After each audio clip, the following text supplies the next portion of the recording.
What's up, guys? This is Ray J back with another video. And in this one, I want to break down what's happening with SPY, Tesla, and the broader markets. Just know that I am not a financial planner. Looking at Tesla, as you can tell, we're making lower highs and lower lows over and over and over again. And we got this big rejection. I also mentioned there's support at 420. If that fails us, we could easily fall for 415 to 410. And now we're losing every support. So we're approaching this support where this trend line happens to be at 408. But I still think that even if Tesla tries to hold around here, it's just going to be a temporary move because we could ultimately continue to fall back down to 400, if not as low as the gap fill to 395. Why is Tesla dipping? As a reminder, their sales data is relatively weak in North America, China, and many other parts of Europe. On top of that, we saw them lose two project managers. We also are getting some bad news about the Cybertruck recall. Although it's an old piece of news, it's still circulating. And simultaneously, the overall market is selling off after the government shutdown has ended because the news is already priced in. So the market's selling off, all this bad news is coming out for Tesla and etc. That is why Tesla is falling the way it is. With that being said, what's happening next? We're looking for 400, then the gap fill all the way down here around 395. I think that's where Tesla's heading towards, and we are looking more bearish. So keep that in mind. We're still looking bearish. On SPY, we have to reclaim at least 682. As of right now, we're failing to do that. And because we failed to do that, to turn bullish, the bears have the bigger edge and they're dumping us. I think SPY easily fills the gap for 672 very soon. We look bearish. We got a rejection off this rising wedge. 672 is likely coming. We could even ignore most of the lines and just look at this. We're losing structure right here. We're turning down. We have a head and shoulders. Easily, we're going to come down to 672 most likely.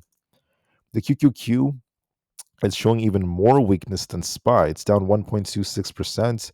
And on top of that, we're looking for this support right here at 612. We're going to see if that holds. If not, we could continue to fall to like 610 and 608. The QQQ looks weak.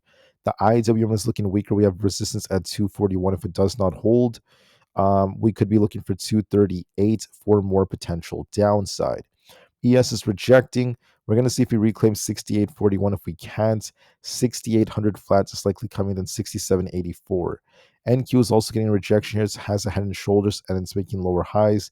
We have not fully filled the gap yet, so we may continue to fall to 25,225 or below as we see some more downside. Bitcoin's on a downtrend, could be looking for a move back down towards 100,000 for more downside.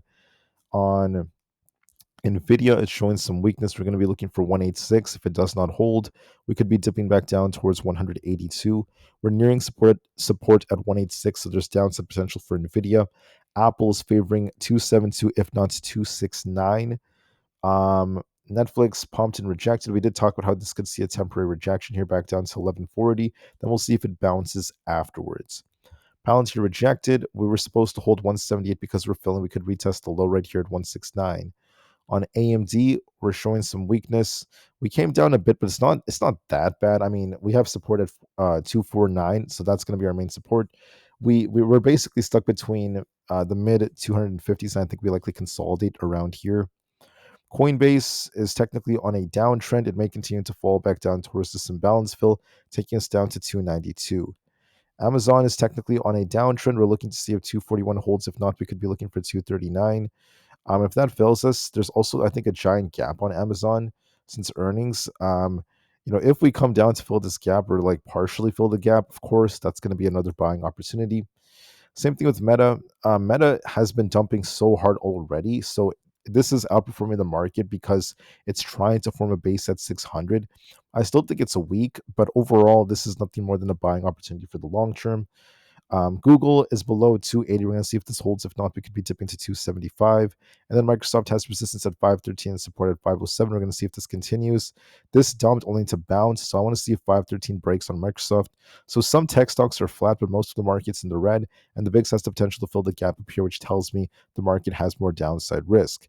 As the market dumps more, Tesla is getting dragged down to the low 400s, if not 395 to fill the gap. So keep that in mind. Thank you all so much for listening. This is your quick update for now, and peace out.